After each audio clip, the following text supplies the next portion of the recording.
come out to the coast. We'll get together. Have a few laughs.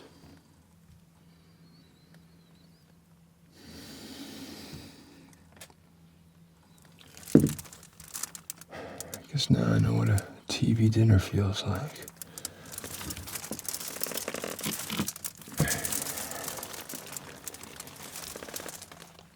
We got that out of the way early. Oh wait. I think I hear Claus looking for me down below.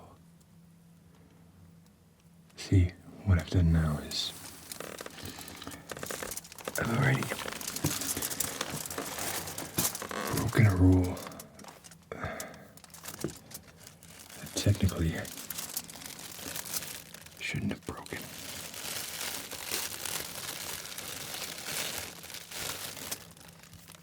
I'm already addressing you as a character in this video. Die Hard was made in the 80s, back when there was a flimsy device that usually covered up these kinds of fourth wall breaks. And that device was that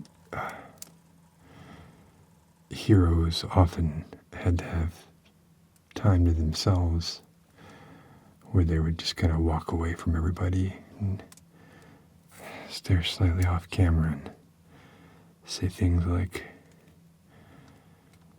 "Oh, guess I am going to have to go back into that bank after all. Guess now I'm going to have to figure out a way to get Herman's brother to loan me that $10,000.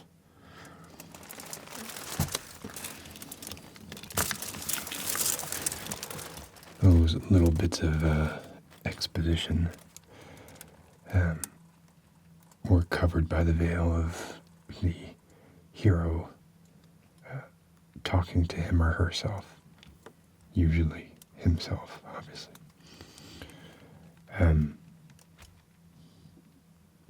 That's not to say that that convention wasn't broken. It was broken a lot. Well, maybe not a lot, but it was broken. However, it wasn't really until, I guess, the modern renaissance of fourth wall breaking is Deadpool. So, thank you, Deadpool, for allowing narrative format mediums to routinely break the fourth wall to the point of annoyance, so that we no longer have to think up these contrivances to cover up for why our hero seems to always be talking to him or herself.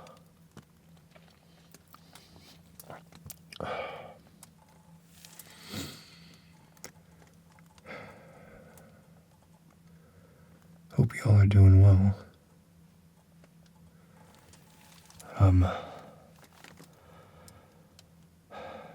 Laying in a 16-inch by 22-inch by 5-foot duct that I made out of pieces of galvanized steel and cardboard boxes covered in tinfoil.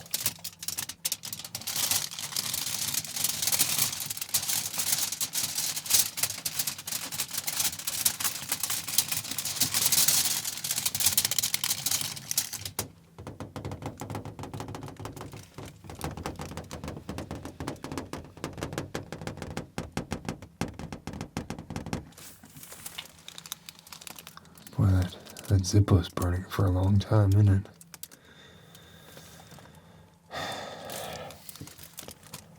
See, while I'm lying here, I'm going to check my heart rate.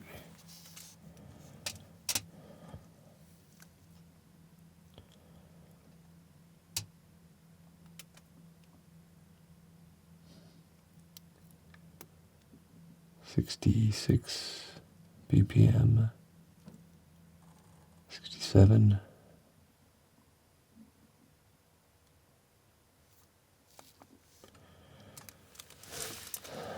Pretty decent, I suppose. I'm a high-strung person.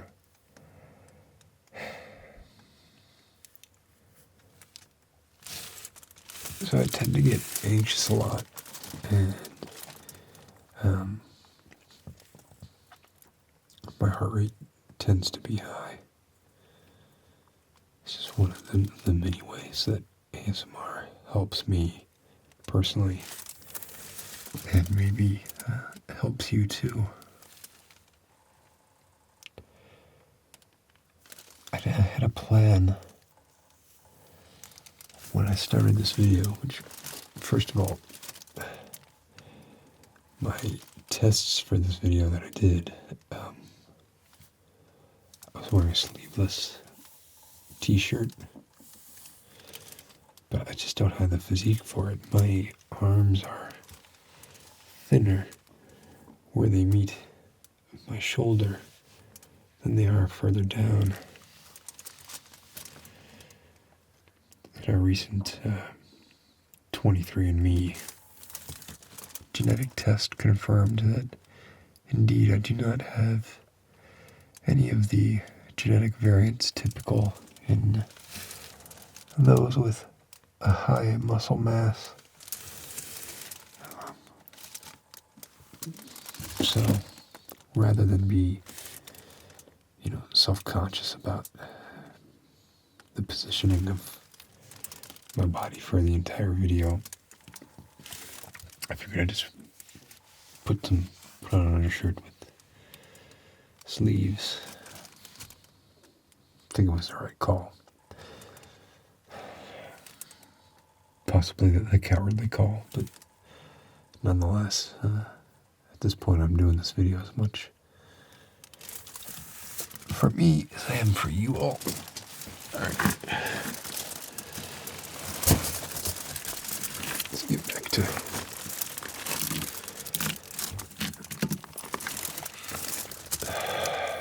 to theoretical work here. Wow, it's interesting. The tone of my voice seems to change so much when I flip over. My stomach is really growling. This is super uncomfortable. So let's see here. I'm on a shoulder, which is kind of like how he is in the sort of famous still that always gets circulated. He's kind of on his shoulder. I think the air duct he's in is actually smaller than this. When I was figuring this out, let me spray a little more atmosphere.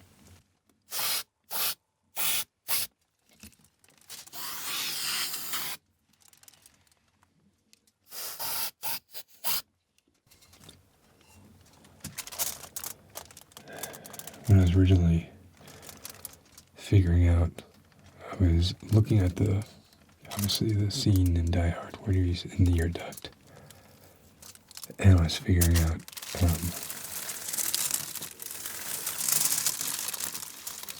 sizes and stuff like that, and it really looked like his head, which is very close to the camera. Like right now, my head is maybe a foot from the camera lens. I think he actually gets even closer. I think he gets to about here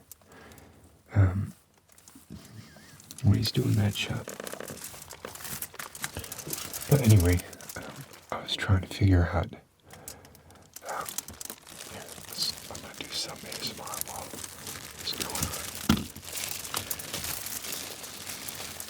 While I'm talking. what I was watching. I was looking at the movie again for the umpteenth time. I mean, I do love that movie. There's like a argument going around now about, if people consider it a Christmas movie or not. And there are all these articles about people talking about why it should not be considered a Christmas movie. One, I don't give a hoot about Christmas. Two, the movie takes place during Christmas. A Christmas song is playing in the movie.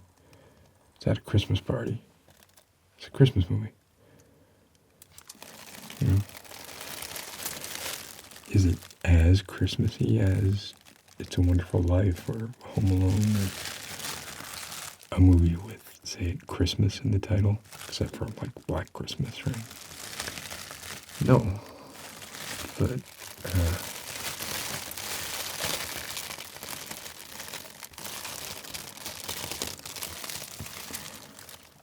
it's funny, I've definitely noticed, not just with Die Hard, but with a lot of critiques about movies, people must think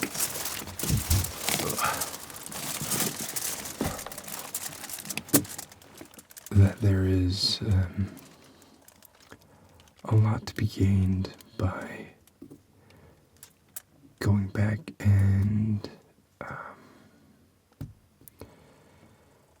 tearing apart classics and sort of explaining why either they shouldn't be classics or, what's wrong with them, all this kind of stuff.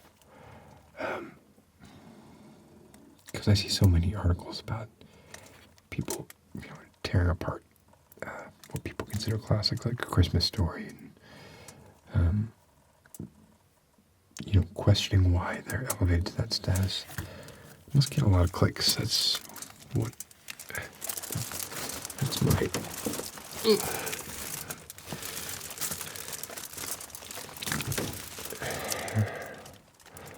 It didn't occur to me that if I'm making an ASMR video and I'm uncomfortable in it, those watching it might feel that discomfort and find it hard to relax too. But what am I gonna do? Let's see here. I got something going on here. I'm not sure. One of my recorders is flashing a red light, so hopefully this is recording. Anyway, so when I was building this air duct, which actually takes up the majority of the room that I do ASMR in,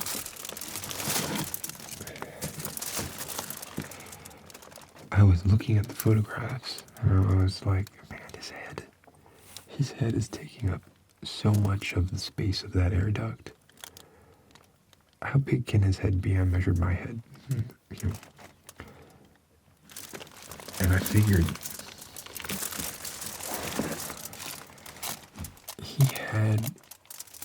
it seemed like that duct was 12 inches high.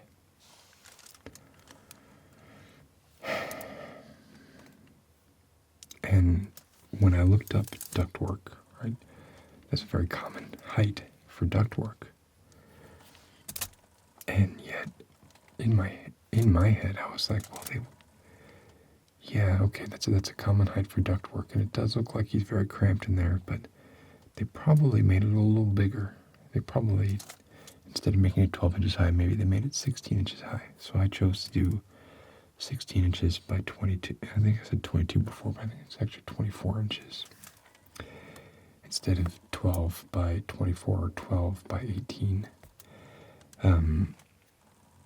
But after I built it, I realized I really do think that was a 12-inch duct that he was in, because I have more headspace than he seems to have had in that, and certainly width-wise. Bruce Willis is a wider person than I am. But even taking that into account, I think this duct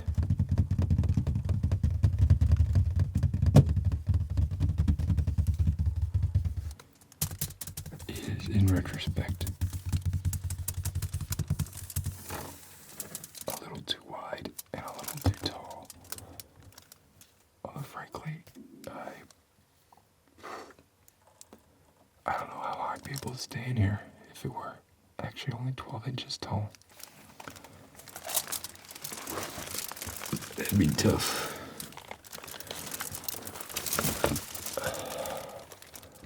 So I didn't know what direction this video was going to take. When I started recording it, I thought I was just going to do a kind of cheesy Bruce Willis. But that doesn't seem to be what I'm doing. I sort of broke away from that. And I'm not going to stop now. But one of the things that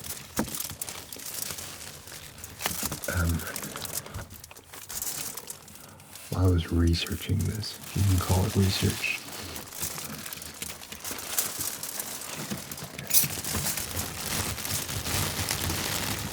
one of the things that I found was that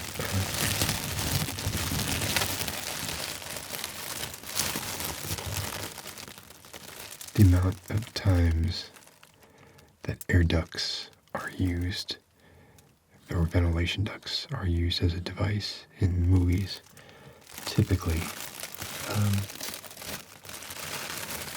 spy and or espionage movies,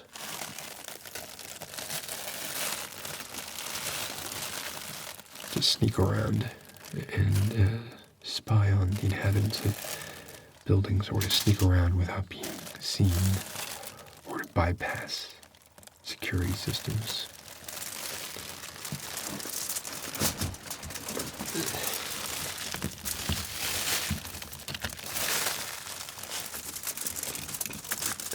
And if you waste as much of your life on the TV Tropes site as I do, you'll know what I'm talking about.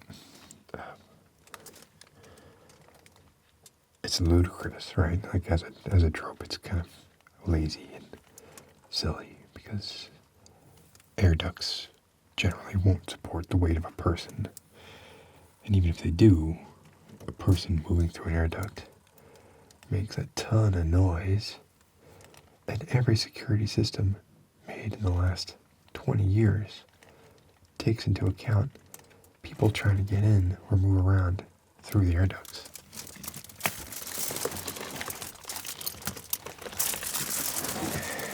In Die Hard, at least John McTiernan, who wrote it, did David Webb Peoples write Die Hard? I don't recall offhand. This shouldn't really be the Die Hard movie, but let's see here. I think it might have been David Webb Peoples. Oh, yeah, see, look, there's the image I was trying to replicate. And I was just using it just before I started recording to get the, see if I can get the lighting close, which I still, one of the things that I'm torn between lately is, like,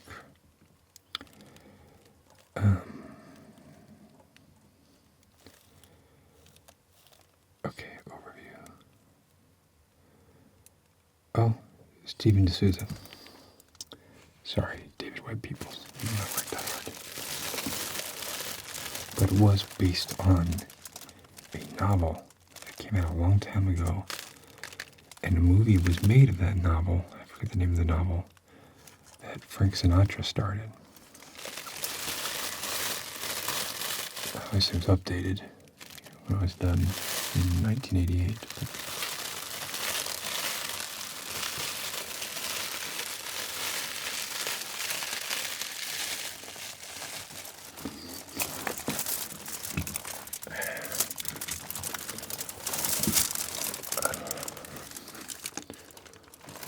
So what was I talking about? Air ducts, TV tropes, what Die Hard did right, what it did wrong. What a great way to introduce the world to Alan Rickman. I am still going to try and do some ASMR as I ramble from the confines of this air duct. But, oh my god, I mean, Alan Rickman was just brilliant as Hans Gruber. And given my age and facial hair, I'd probably have been better off doing Hans. He has such a great voice in that movie, though. I don't know if I could replicate it, even though this voice is more of a Werner Herzog voice. Hans. Apparently, this is interesting to note, the German was all off in that film. And when they redid it later, or they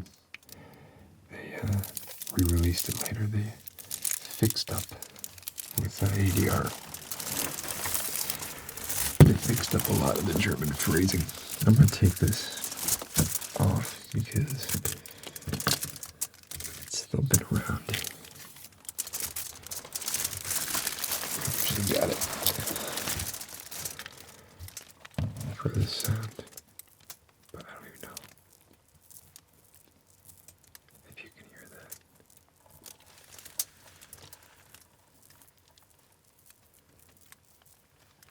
How well is this working? I haven't done a video in a while, so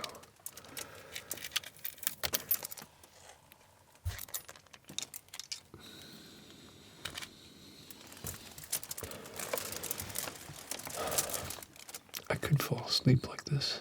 This would be fine.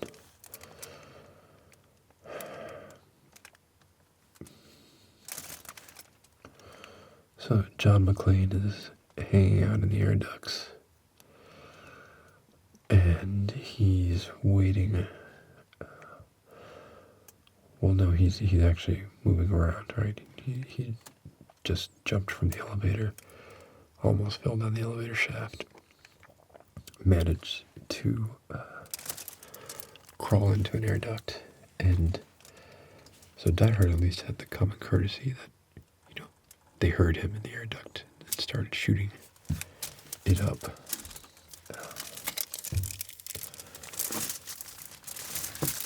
Building used for Nakatomi Plaza. It's actually a famous building in Los Angeles. I forget the name, but it was under construction at the time.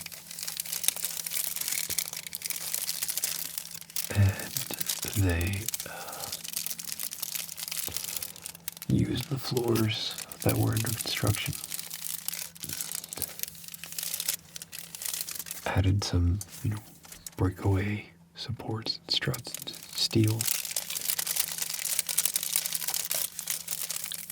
I love that stuff. I love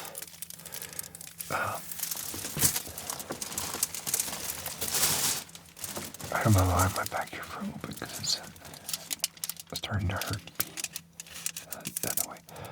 I love the idea of a framework, working within a framework, or getting curveballs thrown at you that you then have to try and be creative within those constraints. I find that kind of sort of creative process to be exhilarating and honestly, I can't even see the camera, honestly easier, in a way, because I get paralyzed by possibility sometimes. So, if you only have a small frame of time, you have a deadline, you only have a short running time, you only have a single location, you have to work within the confines of, say, a single person speaking to a viewer. Um, Although there's another arrow in the quiver now that, as we talked about before, Deadpool has brought fourth wall breaking. Deadpool didn't even break the fourth wall, they just removed that wall entirely. And in a way that, was charming, and Ryan Reynolds is a charming actor. I'm more worried about the effect it's going to have on those who don't do it as well, or those who rely on it. Because even if you have to come up with like a flimsy premise, a flimsy cover, that's still like a creative endeavor. And I'm not saying that Deadpool wasn't creative. In fact, I think what they did was incredibly creative, but people who follow in Deadpool's footsteps will just be following footsteps. They won't be doing anything creative.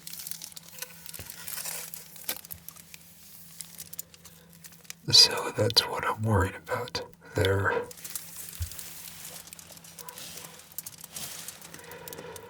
And I actually thought that Deadpool was a fine film. I had no issue with it. I thought it was funny. And I like Ryan Reynolds. I don't like superhero movies. And I don't care who died in the Avengers. And I don't know who died.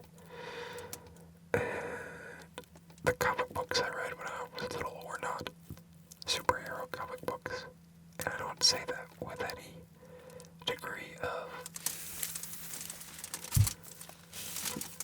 superiority.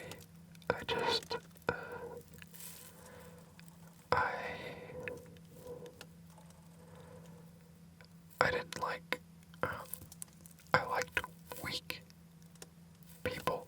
I liked broken people. And obviously there are some superheroes that was the case, but and a lot of them were about overcoming those. Oh my god, I have no idea how this sounds. I hope it's not terrible, because I'm doing quite a bit of it. Obviously, a lot of superheroes and origin stories are about, overcoming adversity and tragedy and becoming this wonderful, amazing, powerful hero.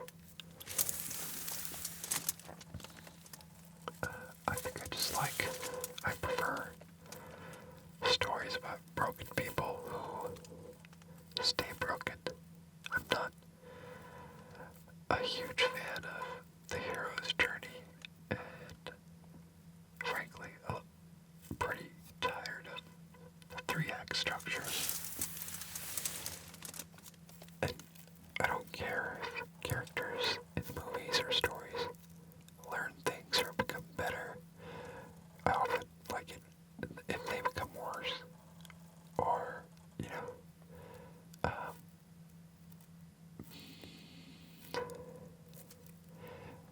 maybe it's equivocal, it's not really clear. Are they better, or are they worse? I'm spending way too much time talking about Deadpool and superhero movies.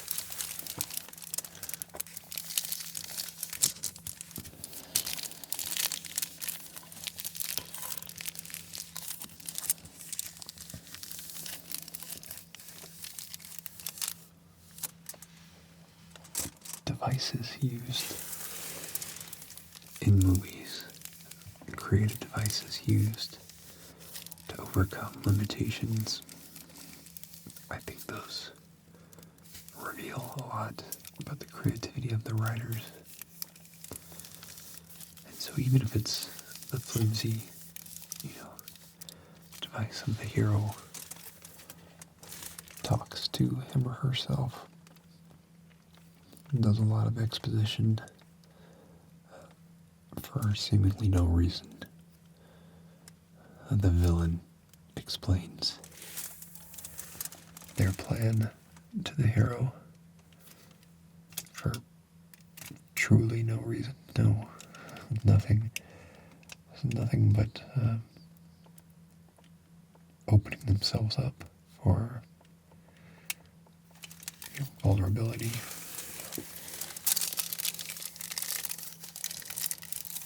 They say, it's the ego of the villain. So the villain has to unload,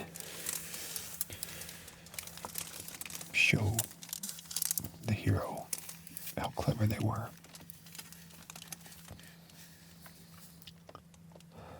I mean, it's true that most villains do fail in movies and in other forms of entertainment. But prior to failing, they tend to have been very successful. That's how they became villains worthy of pursuit by a hero. So you wouldn't think they'd make mistakes like that.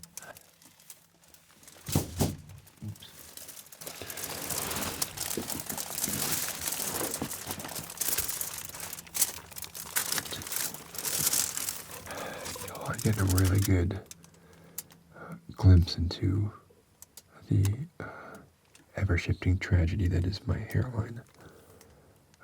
Although it's not at Bruce Willis levels yet. It's not where it was 10 years ago either.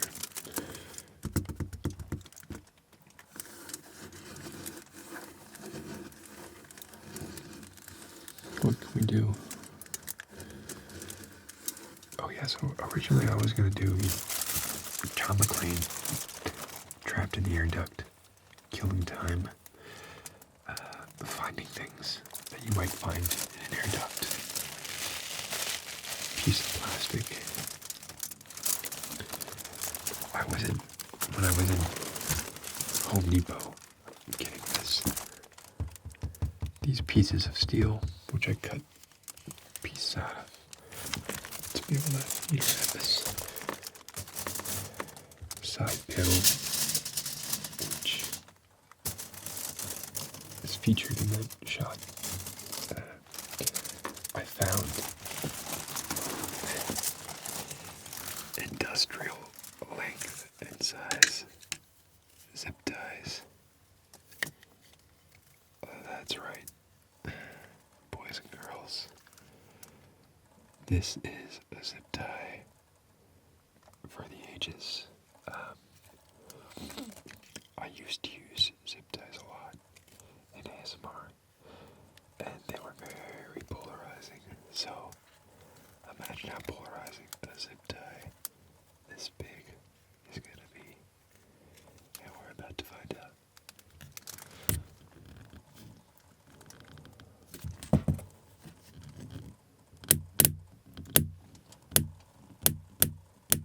Oh, that is pushing it into the red, but doing it in a way that I think, or I hope, people find pleasing. Let's get rid of this mic over here.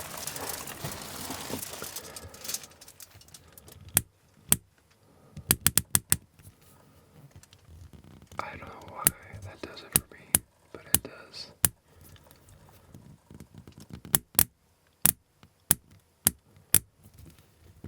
This may be where everybody stops watching or listening.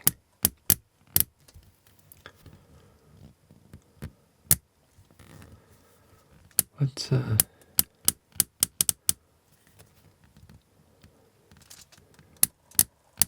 talk about some of the other tropes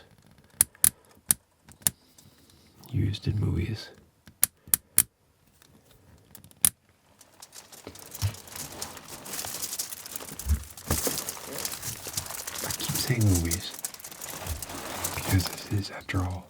diehard ASMR. Could be applied to any form of entertainment. So diehard uses a bunch.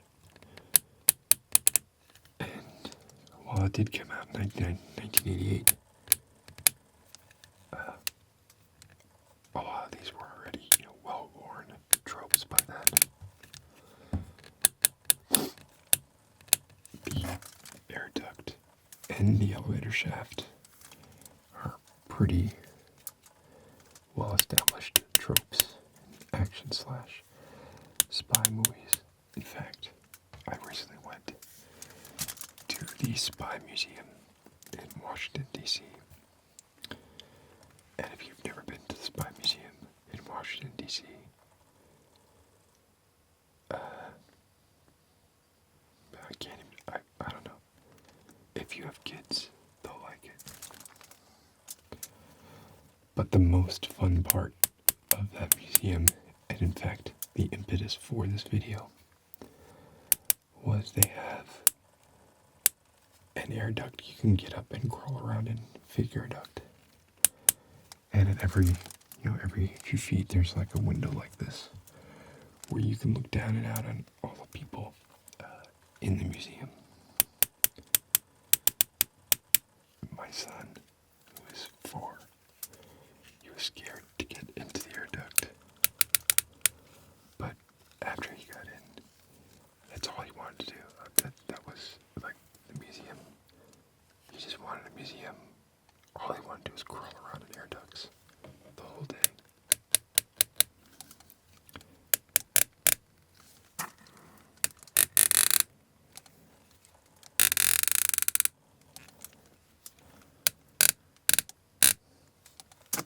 To me, I love that sound. It's fucking great.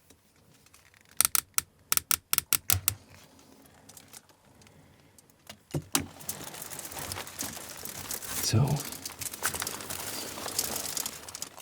Die Hard uses the air duct trope.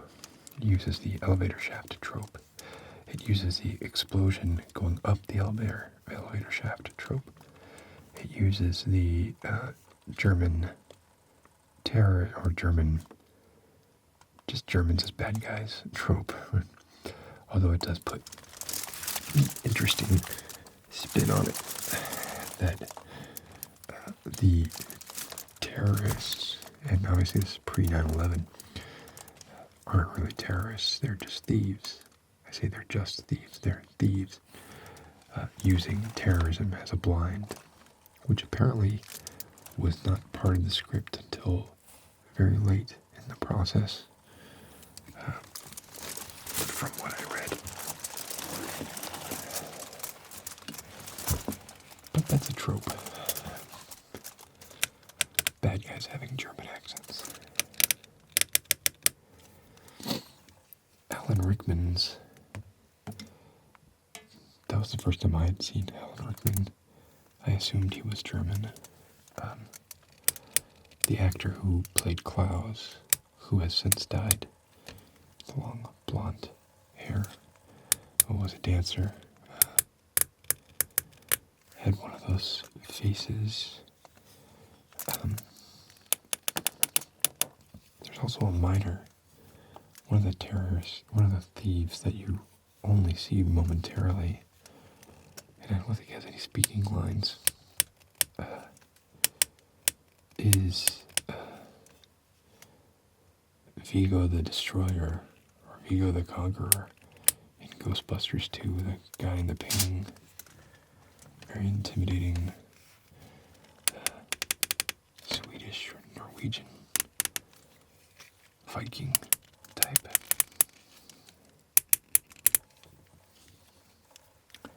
But I hadn't noticed that before.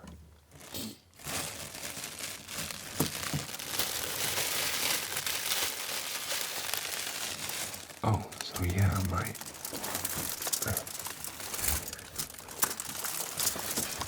original plan was that I would be John McClane up here in the duct, and I would start playing with stuff that you might find in an air duct to kill time.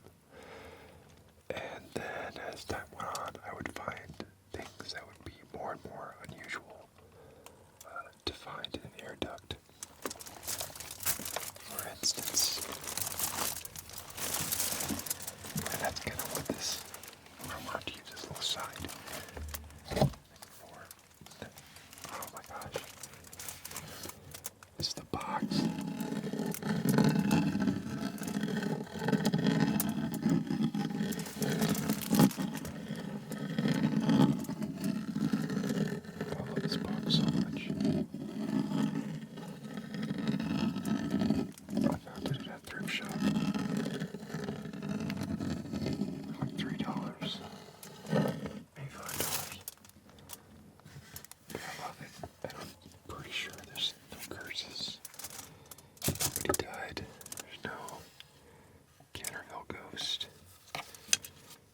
nicer.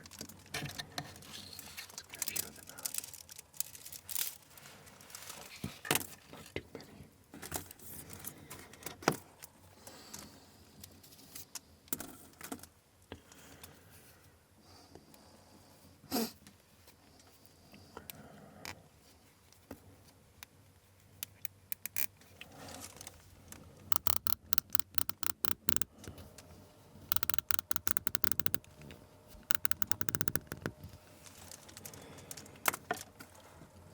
One of the things that makes Die Hard sort of such a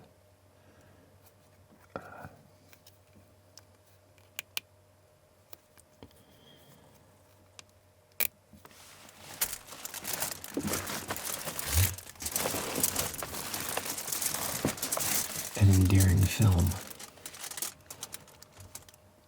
are pretty much lessons in writing interesting characters and scenarios.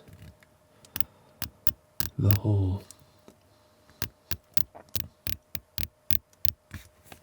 not being able to find shoes thing,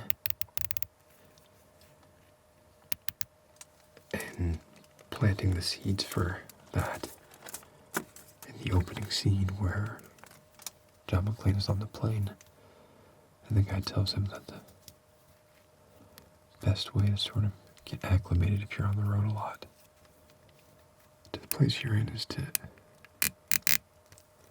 find a carpet and squeeze your toes, make fists with your toes in the carpet. And of course that sets up the whole he's constantly pulling glass out of his feet.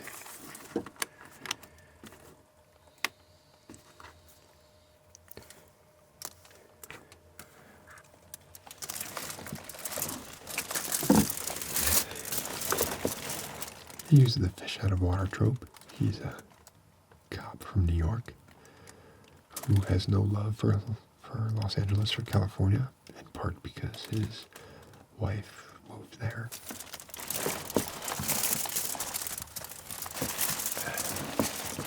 And became very successful, threatening his masculinity.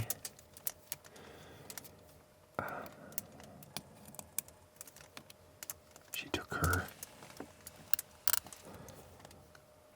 maiden name back, which the phrase, even just the phrase maiden name, makes me gag a little bit. The custom of taking your husband's name seems like one of those things that should have been phased out a long time ago.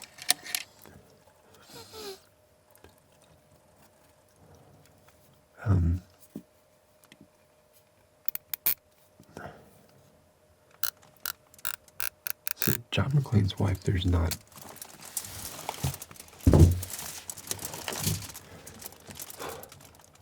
many women in the film. There's no female villains at all. John McClane's wife was played by the brilliant Bonnie Bedelia. Is a strong character in a time where there weren't a lot of strong characters being written for women, but she's just one person. So, I don't know, points for the strength of Holly Gennaro, but then subtract points for the lack of any other woman in that film who was anything except a prop or an inept dispatcher.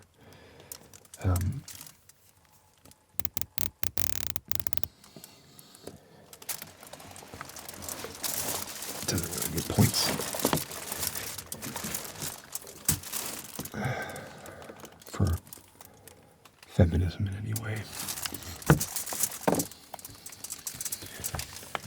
Sip of water.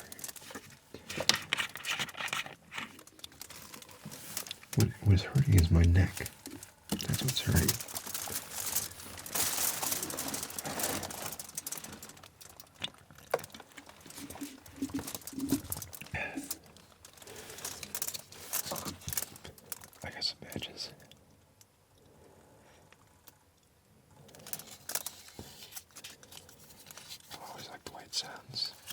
it smells. Unfortunately, I can't share the smell with you.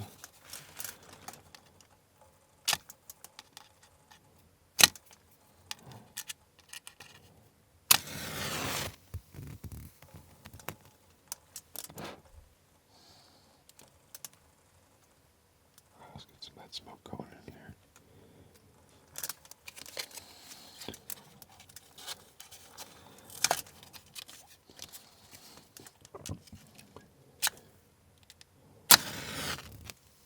It's also Die Hard. Talking about Die Hard again. It's got a large number of quotable lines and interesting and idiosyncratic scenes. For instance, when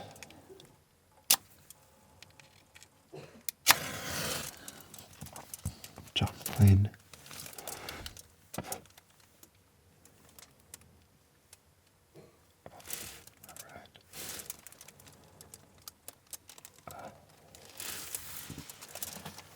kills the terrorist and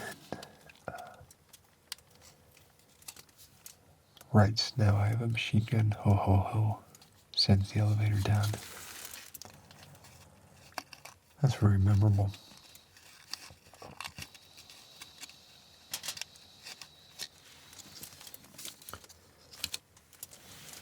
The scene where Hans is actively looking for John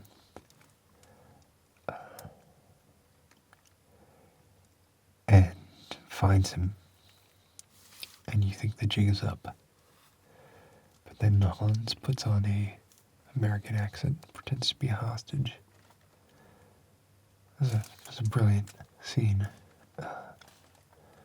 Apparently, there was a scene that was not shot or was cut where all the terrorists synchronize their watches.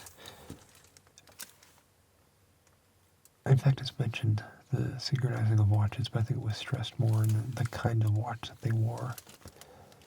And if you watch that scene, you see that John looks at Hans's watch, and that is apparently, supposedly, what tipped him off that Hans was not a hostage, but in fact a hostage taker.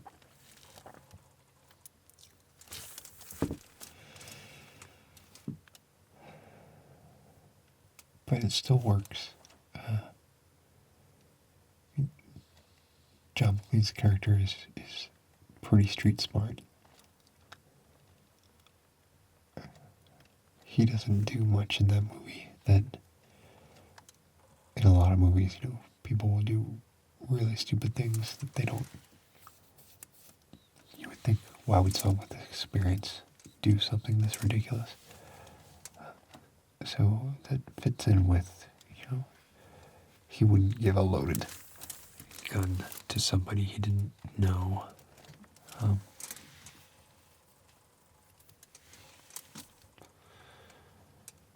So that's a really memorable scene. The device they set up, the entire device with the CB radio or the radios, walkie-talkies, is great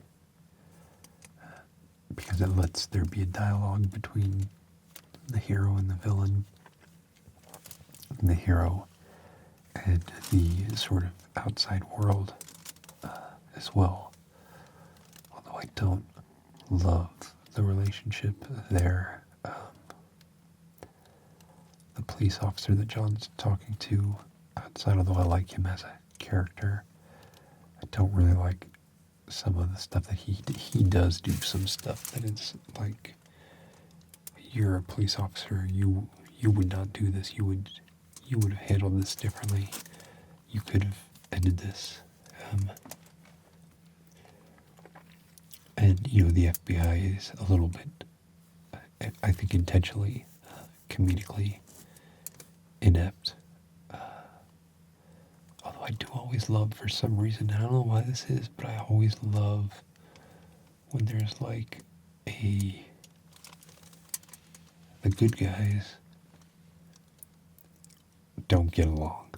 It's not nothing simple. It's not black and white. You know, the good guys and the not so good guys and the worst guys and the villains, and I like it when there's discord, and obstacles that through bureaucracy or the intervention of those who think they know better, who actually don't, of course. I like that. I think Die Hard does that really well.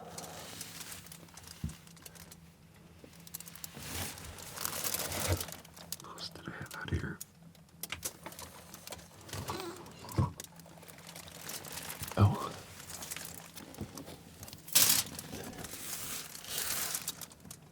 I had Schopenhauer's The Word, World as Will and Representation. I was going to read a little bit from it. Schopenhauer.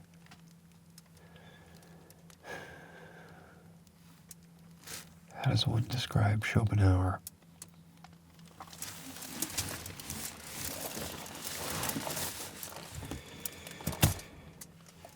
If you're into philosophy,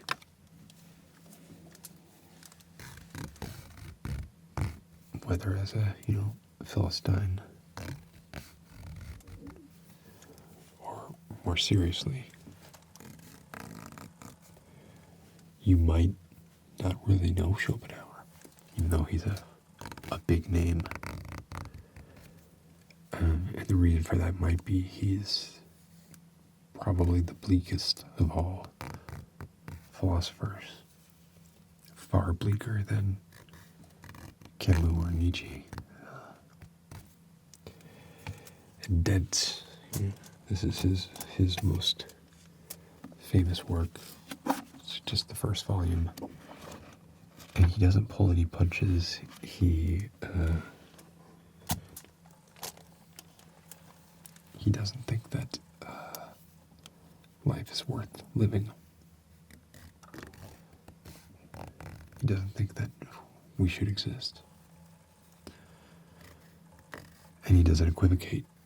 Oh, wow, that was my stomach, I promise. That was pretty loud.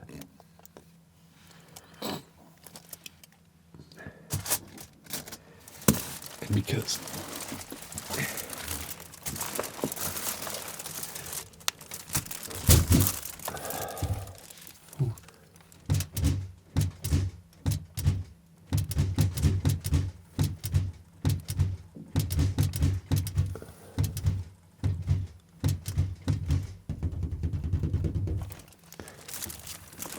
this one won't do it because I have more reinforcement here because of this. But because he doesn't equivocate, he's... Man, my stomach's going nuts. He is a bitter pill to swallow. And just not conducive to feeling good about a plan of action or a method of living. Because his method of living is to not live. Not necessarily suicide per se, but I guess choosing genocide as a species through lack of reproduction.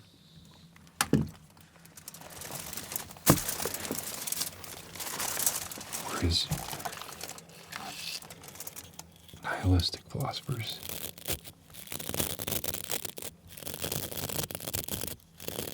although they believe that life's futile, they also believe you should just sort of almost Epicurean, make the most what you have.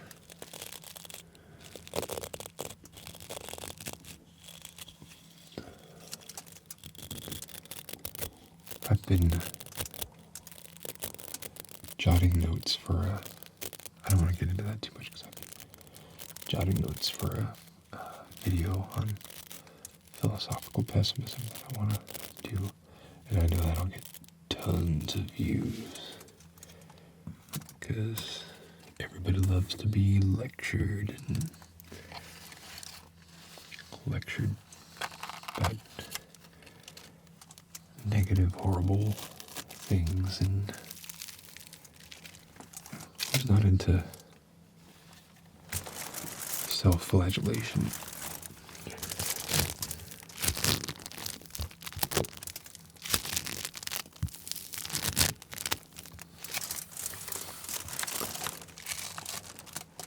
Phloem. I love it. You love it. Everybody loves it. Except my camera lens. Oh, there it goes.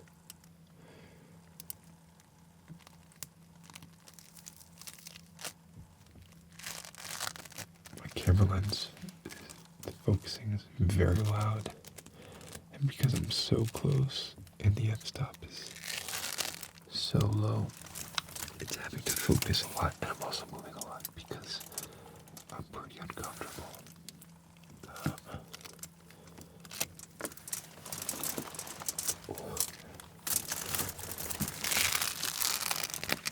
So I hope this video was useful in some way. Rather just to listen to in the background.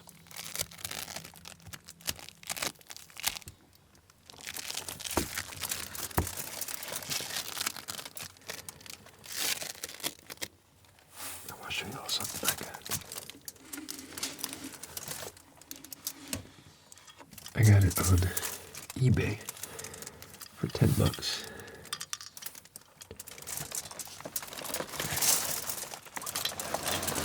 It's a little silver, see if we can get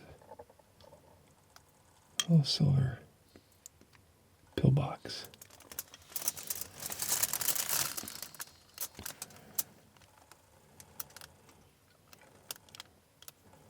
Made in the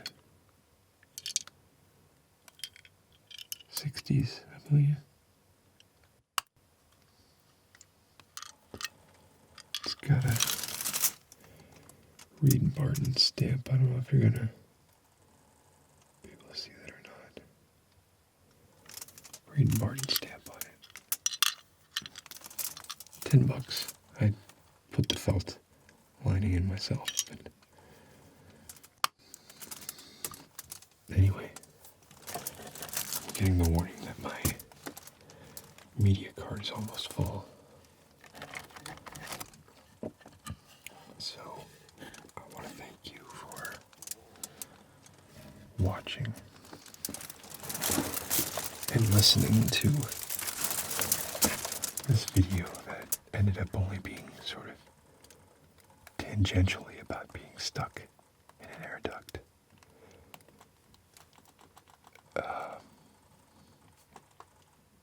I've missed making videos. So,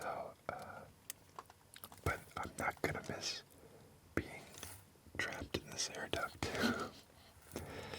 So, I'll talk to you all again soon. Much sooner than last time, I promise. That's, I swear on my badge. You know, it says right on there. What does it say? Special police.